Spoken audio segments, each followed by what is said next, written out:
Thanks guys so much for 2,000 subscribers. Anyway, let's get right into the video. In 2013, the Dallas Cowboys finished 8-8 for the third straight year and another season of missing the postseason. Since 2007, Tony Romo had been pretty good every year besides 1 or 2 years, but Cowboys fans were still calling for his job because up to that point, he only had one playoff win as the starter, and it had been a few years now since the Cowboys last made the playoffs, and if you're going to be the starting quarterback for the Dallas Cowboys, that is unacceptable. So that's why in the 2014 NFL Draft, who the Dallas Cowboys took at pick 16 mattered a lot. Do they take offensive lineman from Notre Dame, Zach Martin, or do they take the flashy quarterback Heisman winner from Texas A&M, Johnny Manziel, to be the backup quarterback and potentially take over Tony Romo one day as the starter? With the 16th pick, the Cowboys would take the offensive lineman from Notre Dame, Zach Martin, and this would be a great choice as Zach Martin,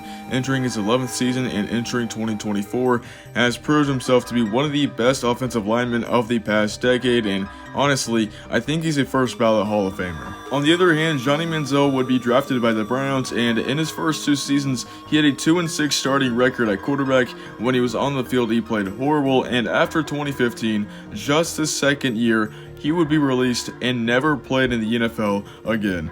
It's safe to say the Cowboys made the right choice. Alright, let's go over everything else that happened to the Dallas Cowboys in 2013. Third-year running back DeMarco Murray finally had his breakout season where he rushed for over 1,000 yards and 9 touchdowns, and 2014 was looking to be even better for DeMarco Murray. Hey, we'll have to find out though. Fourth-year wide receiver Dez Bryant posted his second straight 1,000-plus yard season and 10-plus touchdown season, and he was honestly becoming one of the best wide receivers in the NFL at this point. Maybe 2014 was going to be even better. 11th year tight end Jason Witten was still balling out, and his prime was slowing down, his career was slowing down, but he would still put up some pretty good numbers. The O-line from last season in 2013 wasn't too bad. At left tackle we had Tyron Smith, who was becoming one of the best offensive linemen in the NFL, and at center we had rookie Travis Frederick, who was going to become one of the best centers in the NFL, and adding Zach Martin was going to improve this O-line by a lot. And then we go to the defense, and it was easily the worst part of our team in 2013, and it was only going to get worse in 2014. First off, the Redskins would sign defensive tackle Jason Hatcher, who made the Pro Bowl in 2013 and was honestly one of the best defensive linemen from last season, so that definitely hurt, especially since he's going to a division rival. But the signing that hurt the most, not just for the defense, but the entire team, was defensive end Demarcus Ware signing with the Denver Broncos, and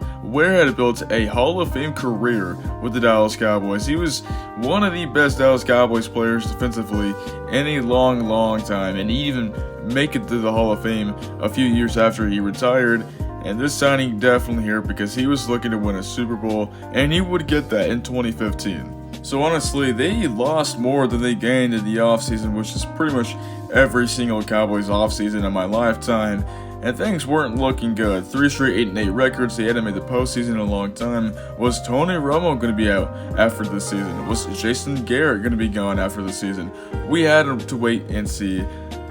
But 2014 took everyone by shock. Despite getting worse from last offseason, the Dallas Cowboys would go 12-4 and win the NFC East, and they finally end their playoff drought and finally end the streak of going 8-8. We're going to go through all the main parts of this team that made the team so good in 2014, and we got to get started off with the O-line. The O-line was pretty good this year, like I said. Adding Zach Martin was going to be a huge plus for this O-line, and it was. In just his rookie season, he made the Pro Bowl team, and center Travis Frederick, he also made his first Pro Bowl team, and left tackle Tyron Smith would be named to the Pro Bowl yet again, but he was also named to the All-Pro team. So the Dallas Cowboys O-line in 2014 was one of the best O-line in the NFL, but maybe in the entire NFL. Quarterback Tony Romo had one of the best seasons of his career. If he played all 16 games, he probably would have thrown for 4,000 yards in the season, but he ended up with 3,705, 34 touchdowns, and 9 interceptions.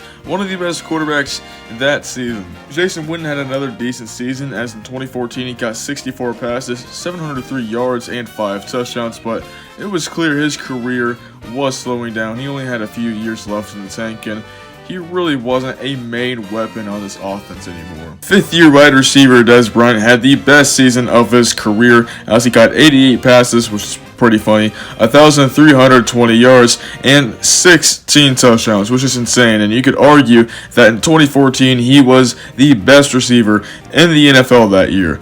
But what if I told you Dez Bryant wasn't even the main reason why the Cowboys were so good this year? And he was a big reason, but he wasn't the biggest reason. DeMarco Murray in 2014 easily had the best season of his career by far. In 2014, he had 392 carries, 1,845 yards, which led the league, and 13 touchdowns. And he won Offensive Player of the Year. No one saw this season coming, not even Cowboys fans.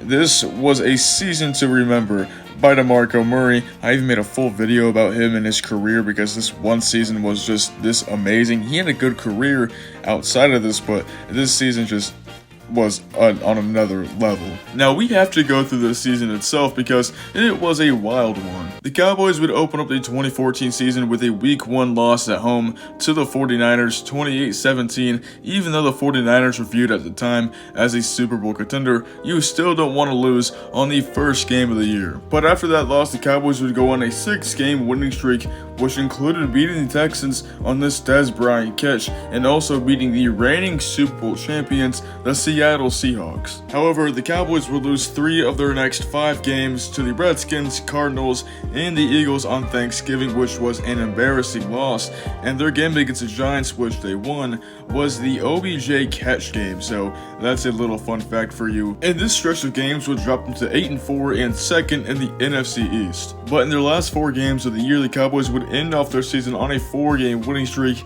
including getting revenge on the Eagles and Redskins and destroying the Colts, who were one of the best teams in 2014. And the Cowboys would end off 12-4 and winning the NFC East and gaining the 3rd seed in the NFC. This was easily the best Cowboys team since 2007, and honestly, the Cowboys had a real shot at winning the Super Bowl this year.